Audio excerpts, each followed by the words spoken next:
నమస్తే అన్న అందరికీ. ఈ సోషల్ మీడియాలో పొద్దున లేచిన నుంచి రాత్రి దాకా ఒకటే న్యూస్. డ్రెస్సింగ్ సామాన్ల గోల. అవురా బయ్! నాకు కూడా అర్థం కాదు. ఈ అనసూయకి చెప్తున్నా, ఈ నాగబాబుకి చెప్తున్నా. అరే నాకు అర్థం కాదు.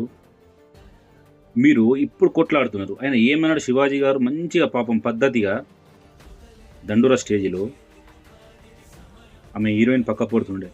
అమ్మ నీలాగా పద్ధతిగా రాస్తే బాగుంటది అందరూ. ఆ! ఇట్లా వస్తే చాలా గౌరవం ఉంటదని చెప్పిండు. అది ఓకే. స్టేజ్ పైన ముందేమన్నాడు? అమ్మా మీరు వచ్చే వాళ్ళకు సామాన్లు అంటే ఇట్లా డ్రెస్సింగ్ విషయంలో ఇట్లా సగం సగం బట్టలు వేసుకొని రాకూడదు అని చెప్పిండు. ఇంకో మాట ఏమన్నాడు? ఈ సామాన్లు ఏదో కనిపించకుండా అంటే అని చెప్పిండు. అవురా ఈ సామాన్ల గోలేది నాకు అర్థం కాదు. సామాన్లు ఒకటే పట్టుకున్నారు మీరు. అది అందరు భూతపదం అయిపోయింది ఇప్పుడు. మరి మొన్న ఏం చేశారు మీరు పాపం భూలక్ష్మి ఆంటీ అట. ఆ? ఆమెతో చాలైంది. వాడెవడో ఆంటీ మీ వీడియో చూడాలంటే మీ సామాన్లు బాగుండాలని పెట్టిండు. దాన్ని మొత్తం ట్రెండింగ్ చేసిరు, వైరల్ అయిపోయింది, హైప్ అయిపోయింది. మరి అప్పుడు మీరు అభిషేకం చేయలే.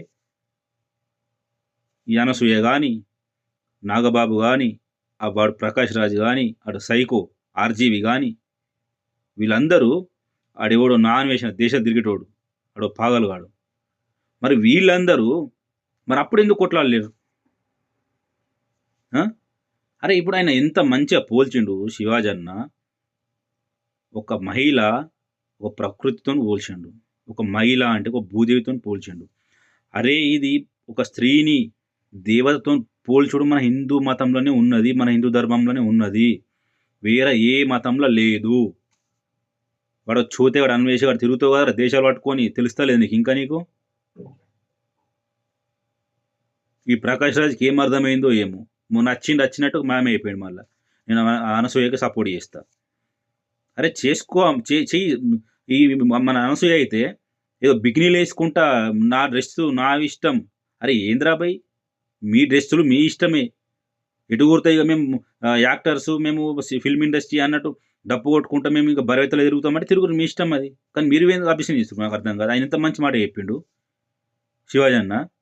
ఎందుకు మీరంతా పెద్ద ఇది చేస్తున్నారు? మొత్తం సోషల్ మీడియా మొత్తం ఇది చేస్తున్నారు. ఈ నాగబాబు అట్లా అరే మీ ఫ్యామిలీ మీద ఎంత మంచి ఒపీనియన్ ఉండి, ఎంత మీ ఫ్యామిలీని చూసి నేర్చుకోవాలనిపిస్తుంది ఒక్కోసారి. ఆయన ఏమంటాడు? ఆడవాళ్ళ డ్రెస్సింగ్ విషయంలో కానీ, ఆడవాళ్ళ విషయం కానీ ఎవడన్నా చెప్తేనట వాళ్ళకు చెప్పుతో సమాధానం చెప్పాలన్నట. మీరు పెద్ద మనిషినా సార్ అసలు మీరు? మీ ఇంట్లో కూతురు ఉంది కదా, మీరు అట్లా చెప్తారా? మీరు అట్లా చేస్తారా? నెక్స్ట్ వీడియో అన్వేష్ గాడిది వీళ్ళందరూ